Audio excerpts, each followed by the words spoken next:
Now, reactions are pouring in after President Trump made history last night, giving the longest ever State of the Union address. NTD's Melina Weiskup has more. Democrats' response to President Trump's State of the Union speech made a focus of affordability and protesting Trump's immigration policies. The newly elected Democrat governor of Virginia, Abigail Spanberger, gave the official Democrat rebuttal. It was a swift speech mainly focused on countering Trump's economic and immigration policies. So I'll ask again. Is the president working to make life more affordable for you and your family? We all know the answer is no. And yet, our president has sent poorly trained federal agents into our cities, where they have arrested and detained American citizens and people who aspire to be Americans. Democrats chose Virginia Governor Spanberger to give this rebuttal mainly because she represents an area that Democrats took back from Republican control in the most recent election. As for Republicans, they, of course, were celebrating what they say was a long speech because of a long list of wins on their side so far. It was officially the longest one because he had a lot of wins to tout and a lot of great messages to present to the American people. He talked about the foreign investment in the United States that he has brought back into the United States. In just 12 months, President Trump has brought $18 trillion worth of foreign investment into the United States, where Joe Biden, across his entire 4 years in office, brought less than $1 trillion back in. President Trump just asked a simple question, to stand up if you support American citizens or do you support illegals in this country. I didn't see hardly any Democrats standing. Now, there were some moments during the speech where you could see the sharp divide between the parties on especially the immigration issue. When President Trump touted his immigration action, two progressive lawmakers tried to heckle him.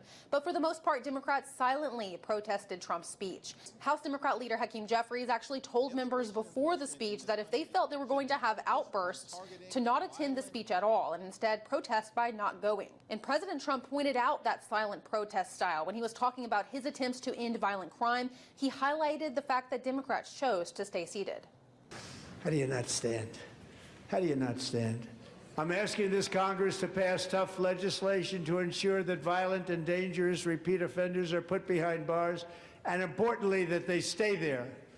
While there are clear divides on many issues, President Trump's speech also provoked unity in some cases. These are mainly moments when special guests were recognized, like when the president surprised a guest, Alejandra Gonzalez. She was reunited at the speech with her uncle Enrique, who was returned back to the U.S. after being kidnapped by former Venezuelan dictator Nicolas Maduro. Democrats cheered with Republicans on that front. There was also an applause on both sides when President Trump recognized Erica Kirk, whose husband, Charlie Kirk, was assassinated last year. The president, when recognizing her, called for an end to political violence, which got support from both sides of the aisle. And on the policy front, there was a moment of unity when Trump called to ban congressional stock trading. Lawmakers are now ramping up efforts to get the ban on stock trading passed through Congress after years of effort. Reporting from Washington, D.C., Melina Weiskup, NTD News. So Democrats responded to President Trump's State of the Union with a sharp critique of his policies on affordability and fairness. Virginia Governor Abigail Spanberger delivered the official party rebuttal. She highlighted the struggles of American families and called for accountability in government. For analysis, we welcome Lee Neves, Democratic political consultant, and Rod D. Martin, political analyst and founder and CEO of Martin Capital. Gentlemen, good afternoon and welcome. Lee, how effective was Governor Spanberger's rebuttal in framing the economic argument? I think she was great. I think she did a wonderful job. Look, oftentimes, both Republican and Democrat rebuttals, they can be a little awkward. Let's go back to Marco Rubio and his bottle of water. You're sitting alone in an empty office trying to rebut a primetime speech. It just gets awkward. The setting was great. She was comfortable. She was in her home state. She was in the Virginia House of Burgesses. She had an audience with her, giving applause to her lines, and she really pointed out the economic realities that a lot of Americans are facing. The president spoke a lot about winning on the economy, yet groceries are still up. Americans are still feeling the pinch of affordability. Groceries are up between 1.7 and 2.3% from last year. Coffee, this cup of coffee right here, still up 33%. Steak up 18%. People are still feeling the pinch of affordability. And when the president did mention affordability, he mentioned it in a mocking tone. And that's, if you're trying to get voters for the midterm, If there's one thing the president should have learned from him winning in 2024, you don't mock what the voters are feeling. The voters are still feeling that pinch. I think that Governor Spanberger did a wonderful job. She was very energetic. She was precise. She was concise. Did a really good job bringing home not only that affordability is still a major issue that has not been tackled by this president, who promised when he was inaugurated on day one he was going to bring prices down, but also pointing out the problems with ICE and with that immigration enforcement. And the problem Republicans are facing there, it's not that people have changed their minds on whether we want a secure border. Everyone does. It's not that they've changed their minds. People have changed their minds on getting undocumenteds who are committing serious crimes and felonies out of this country. Most of the people agree on that. It's the method and the manner and what they're seeing on TV. You know, let's get to immigration in just a second, Lee. Let's get to immigration in just a second. I want to get Rod's thoughts on affordability first. Rod, so as Lee pointed out, Governor Spanberger, she said that President Trump's policies are making life more expensive for Americans. President Trump had a very different take on things. Who was more persuasive? Well, the president was clearly more persuasive. The governor, by the way, to her great credit, beautiful setting, great delivery. She did a good job with a terrible, terrible set of facts. The idea that any Democrat can look you in the eye with a straight face and talk about affordability when every affordability in this country happened in Joe Biden's 4 years just never ceases to amaze me. There is no limit to the hypocrisy of this. 9.1% inflation spike in Biden's first year. The Democrats were trying to make everything vastly less affordable by imposing the biggest tax hike in American history. 100% of Democrats voted for that tax hike last year when Donald Trump saved us from it with the one big beautiful bill. Groceries are down. Who are you kidding? Gasoline is down. In one state, down as low as $1.89 a gallon. We were over $6 under Joe Biden. Everything is headed in the right direction. And so the Democrats are gonna have to focus on nonsense issues. And I'll give you a perfect one.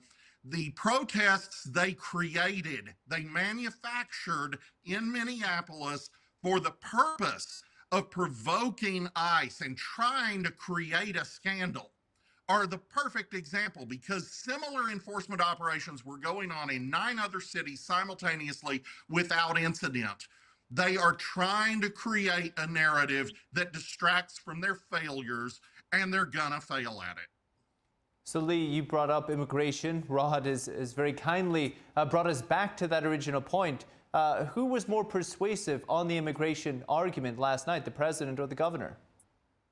Look, your eyes don't deceive you. What the American public has been seeing and why the president's numbers have tanked on immigration is they have seen a vastly untrained ICE force. You know, the training for your ICE officer has gone from 6 months to 45, 50 days. They have seen them in Minnesota, you know, and not only in Minnesota, in LA, and everywhere across the country. You are seeing ICE agents arresting American citizens and detaining them. And after hours or days saying, oh, sorry, our bad, you can go now. They have seen 2 American citizens been killed in Minnesota. You know why they had the protests in Minnesota? Because they sent up Greg Bovino, who decided he wanted to be a superstar and act like a tough guy. And even the president has said, you know, I probably should have had a softer hand in Minnesota. Minnesota was a disaster. The American public has seen that. And what the American public is saying is we don't like it done that way. We don't like the optics. We don't like how it's being done.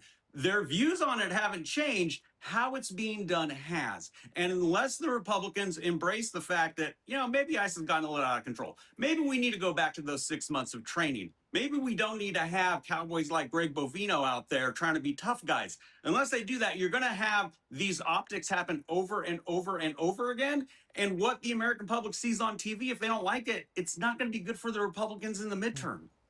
Very good. We'll stay on Minnesota. President Trump spent part of his speech focusing on alleged fraud in government programs there. Let's take a listen.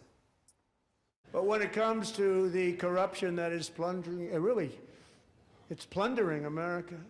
There's been no more stunning example than Minnesota, where members of the Somali community have pillaged an estimated $19 billion from the American taxpayer. Rod, is this a winning point for the Republicans, or is it likely to offend some people? It will offend the same people who are always offended. You know, the fact is people don't want their welfare dollars stolen. We spent countless trillions of dollars in the last several decades trying to take care of the poorest among us. And Democrats have presided over a wanton theft of so much of it, it's just insane. And in the Minnesota case, it isn't harmless. It's not a few welfare recipients getting a little too much. No, these places, these luring centers we have discovered, didn't even have anybody in them. All the money is going to the organizers. There's no way that these government officials weren't in on at least part of this. And the truth is, we've now established that the Minnesota taxpayer is the #1 funder of al-Shabaab, which is the al-Qaeda terrorist affiliate in Somalia. This is horrifying. Lots of people, lots of Democrats are about to go to jail. Lee, is this a problem for the Democrats as we come towards the midterms? I would like to point out, first, the investigation into this began in 2022 in the Biden DOJ. All can see the point. Governor Tim Walz really didn't take it seriously for roughly 3 years until it became an issue. He should be taken to task for that. 100%, absolutely. The fact that this investigation started in the Biden DOJ, he tried to sweep it under the rug. Even when it really blew up, he still tried to sweep it under the rug. And until he finally said, okay, I'm not going to run for re-election. I'm getting too much heat. So yeah, should he be taken to task for that definite political blunder? 100%. I think, look, you're going to have everyone agree that welfare fraud shouldn't happen. We had a Republican candidate for state assembly run out here last year who was convicted of welfare fraud. So let's not make this just a single partisan issue. When it comes down to people committing this fraud, they're just bad people. Republican, Democrat, Independent, Green Party, bad people are going to do bad things. Gentlemen, 30 seconds each. Rod, I'll start with you. From what we saw last night from the State of the Union and the rebuttal, how do you see the narrative and messaging going forward towards the midterms for both parties?